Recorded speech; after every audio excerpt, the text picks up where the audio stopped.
Bien, seguimos con Velada Poética. Hemos escuchado, a propósito, ¿cuál era el título del poema? Sublime Amanecer. Sublime Amanecer. Nos hizo referencia, Carlitos, que lo ha escrito con oportunidad del 14 de febrero, que fue el día de ayer. Pero, claro, este es un novísimo poema. Quisiéramos saber, y pregunto, tal vez la memoria trae alguna de los primeros poemas que escribiste tú, o no necesariamente los primeros, pero unos que marcan la diferencia en tiempo respecto a este. Sí, ahora mismo podría revisar y retroceder a los años 90, cuando estudiante escribía entre mis primeras creaciones. En los 90 tú todavía no entrabas a laborar en la Universidad Técnica. No. Estuve aún como estudiante de la universidad y como te decía, algunos de los poemas son muy influenciados por mis profesores, exclusivamente por Efraín Jara. Y sobre todo la estructura, ahora formal. Tú haces referencia a Efraín Jara Hidrobo, pero la tendencia, y de lo que he leído, o será lo poco que he leído respecto a él, más bien tiene una tendencia fatalista. En ese camino va tu poesía de aquel tiempo. Bueno, no tanto. ¿O será que yo elegí a Pedro Jara, que es muy extenso y eso pronto marcó una tendencia que no es la real para mí? Claro. Bueno, Efraín Jara tiene a su haber muchas etapas de su creación literaria, pero me había gustado la primera etapa porque él comienza con los juegos de las palabras, la ubicación, la disposición versal. Esa parte me influenció bastante. ¿Ya? Y por cierto, al hablar de poesía, muchas de las veces uno piensa que hacer poesía es solamente hablar del amor. Y eso no lo es. Todos sabemos que podemos hacer poesía del dolor, poesía sobre la solidaridad, la pobreza, sobre muchas cosas. De denuncia social. De denuncia social. Exactamente. Y uno de mis poemas que se ubica en aquellos años se llama Soledad, que lo voy a leer en este momento y que lo tengo por acá. ¿Es obra publicada esa o...? No es una obra publicada. Recopilación esta es una recopilación mía que está compuesta por 75 composiciones literarias que las he seleccionado. Claro, tengo otras que son mucho más anteriores a estas. Soledad. Esta se llama Soledad. Y dice: Soledad, sabes bien lo que me espera, y vida, hipócritamente me sonríes. Sabes que de mí se apodera esta frialdad de mármol olvidado, y sin embargo al despertar me das los buenos días. Su insistente compañía, una supuesta alegría, el rostro se descubre y es una espantosa agonía. Ahora comprendo y me pregunto, entre sílabas de silencio: Dios, ¿dónde te escondes? ¿Estoy solo verdaderamente? Y si estás a mi lado, como dices, protegiéndome, entonces no te veo. ¿Por qué? Me dices que estás aquí, pero nada más hay vida y soledad. ¿Cosecha propia o adueñándose de caracteres ajenos? Bueno, esto, quizá por hacer un poquito de historia, tiene mucho de la filosofía existencialista, sobre todo de Heidegger. ¿Ya? Él habla de la soledad, del vacío, del silencio, del vacío existencial. Entonces, en aquel entonces, cuando uno de mis profesores hablaba mucho sobre el existencialismo, me dejé llevar por esta corriente filosófica, y muchas de las creaciones de aquella época son cargadas de esa filosofía existencialista. Y así hay muchas, por ejemplo, Buscando compañía, Intentos de solidaridad, Hay otro... ¿Y en por aquella ejemplo, época ya estaba casado? bueno, yo me casé a los 21 años, estuve ya casado. Ah, ok. Estuve ya Entonces, casado. muy bien, es simplemente el deseo de escribir utilizando esas formas. Sí, sí, Ya, solamente perfecto. como digo, la influencia es la parte externa, las formas, la disposición versal, el juego de palabras, el aspecto fonológico, sobre todo fonético. Y respecto a la estructura, ¿de qué forma te sientes mejor cuando escribes? ¿En prosa o utilizando la rigurosa métrica? Bueno, lo que yo hago es verso libre, porque, bueno, dicen que el poeta tiene un espíritu rebelde. ¿Y se identifica con el verso libre? Y el poeta no exclusivamente con el verso libre, pero yo me identifico con el verso libre porque encuentro esa libertad. Cuando tomo una pluma y papel, me siento como un ave que necesito volar. Y siempre, solamente en mi libertad puedo rimar en esa libertad. Hay una rima interna, hay algo interno. O sea, hacer poesía libre no es escribir en prosa, sino hay que buscar un ritmo, una melodía interior que va de fondo.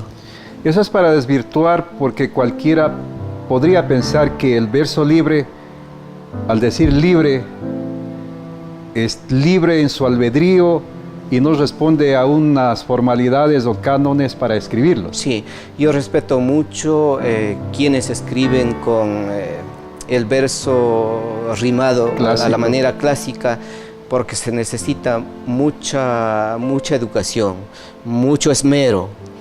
Y sí, lo que usted manifiesta no es hacer prosa e ir cortando partes y colocar como versos. Hay que buscar una rima interior, hay que buscar esa musicalidad interna que hay en el fondo de la poesía del verso libre. Yo, al contrario de Carlitos, yo escribo dentro del verso clásico. Para mí, con una modestia muy sentida, diría que no es problema versificar, más bien lo contrario, escribir en verso libre. No lo he intentado, o si lo he intentado, no sé si lo estoy haciendo bien. Algún día de estos le hago llegar algunos poemas que están dentro de ese estilo, para obtener alguna respuesta. Bueno, yo creo que podríamos hacer un intercambio, podríamos sentarnos en un café y discutir, porque a mí me cuesta escribir con rima a la manera del verso clásico. La crítica mordaz o tajante o rigurosa respecto a un crítico literario tiene efectos positivos y negativos para el mejoramiento de un poema, que yo lo veo como una obra de arte. O puede ser el instante para matar esas ilusiones del neófito. ¿Qué opina usted? Bueno, yo pienso que en primer lugar el poeta tiene que ser maduro. Si es que estamos hablando de una persona que comienza a escribir, y eso me ha sucedido, al recibir una crítica fuerte, mordaz, es posible que si no tiene esa vocación, marchite ese deseo por hacer poesía o por escribir. Pero hay que tener fuerza de voluntad para vencer y caminar contra viento y marea e ir hacia adelante. Personalmente, a mí las críticas me han servido para mejorar. Comparto con eso, puesto que no sé si usted recuerda, hace algunos años se inauguró un programa Tertulia Poética, que era bajo la conducción del maestro Fausto Aguirre. Sí, y que algo recuerdo. Se hizo 1 o 2 sesiones en alguna cafetería de aquí, de algún hotel. Entonces, en aquella época, quienes estábamos empezando, leíamos nuestros trabajos. Y aquí viene lo que pregunté antes. El maestro Fausto Aguirre, no con maldad, si cabe el término, más bien por mejorar el trabajo, era muy crítico, muy mordaz, descuartizaba, utilizando ese término, descuartizaba el poema. Y en esa época yo no tenía realmente mucho conocimiento respecto a cómo construir un poema utilizando el verso clásico, respecto a las sílabas poéticas, a la consonancia que debe tener, etc. Lo dejaba literalmente destruido. Pero eso a la par, personalmente hablo, sirvió de acicate, de motivación, porque él a la par que corregía, animaba y decía, pues si no te corrijo, vas a cometer errores por el resto de tu vida en el campo literario.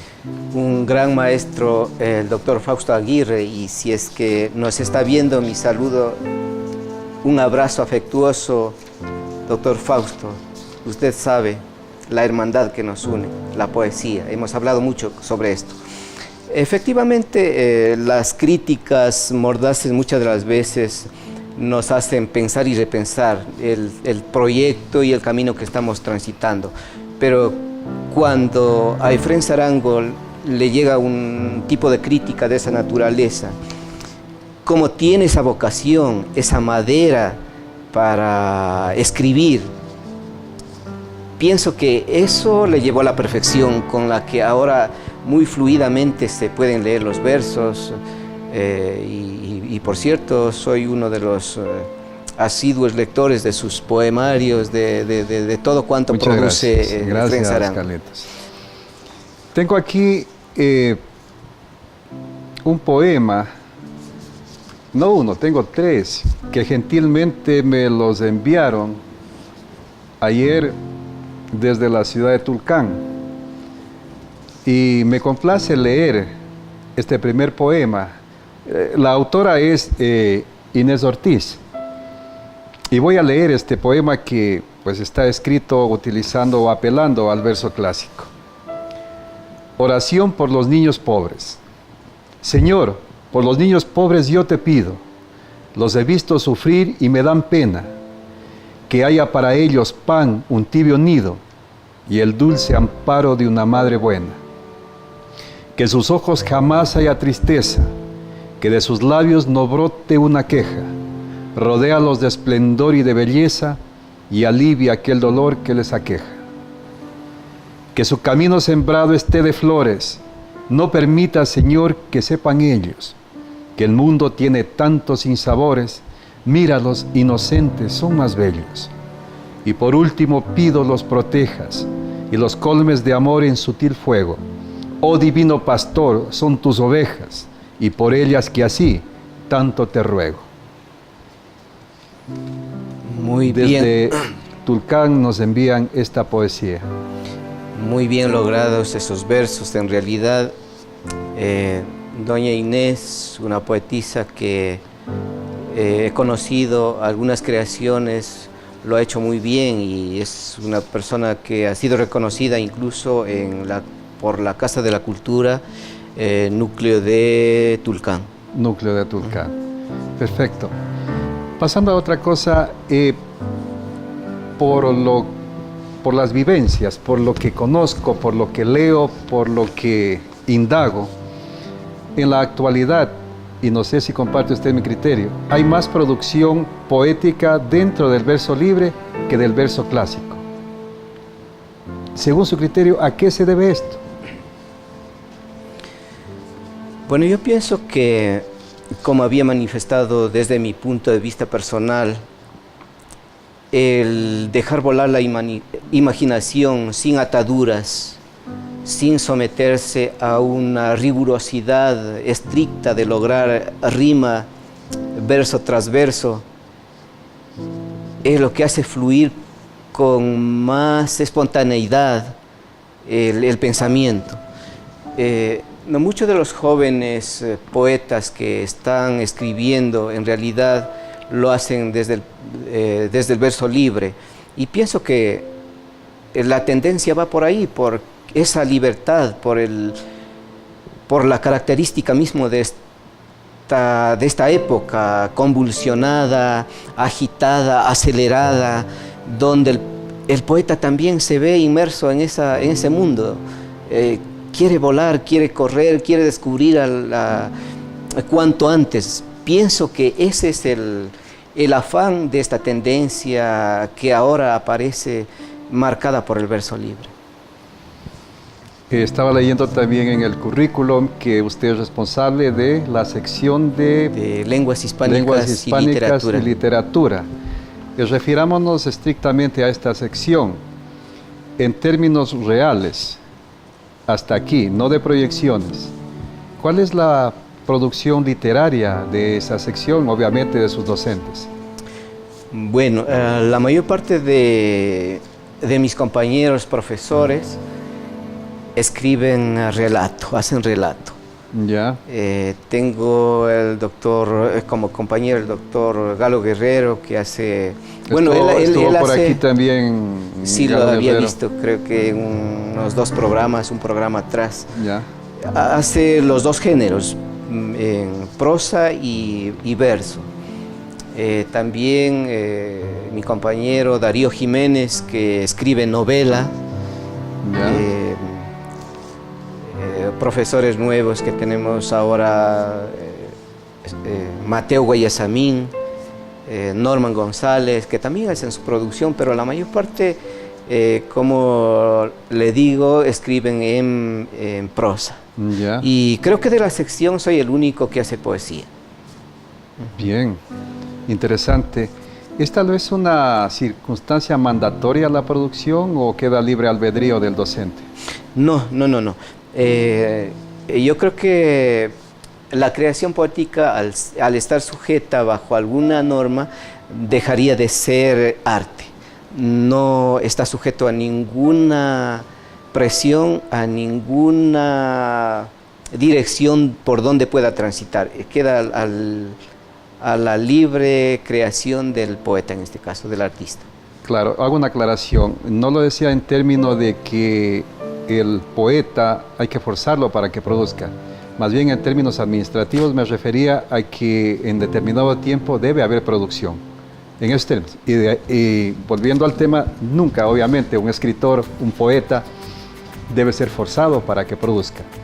Si es que esto sucede, la producción no sería, pues, de excelencia. Claro.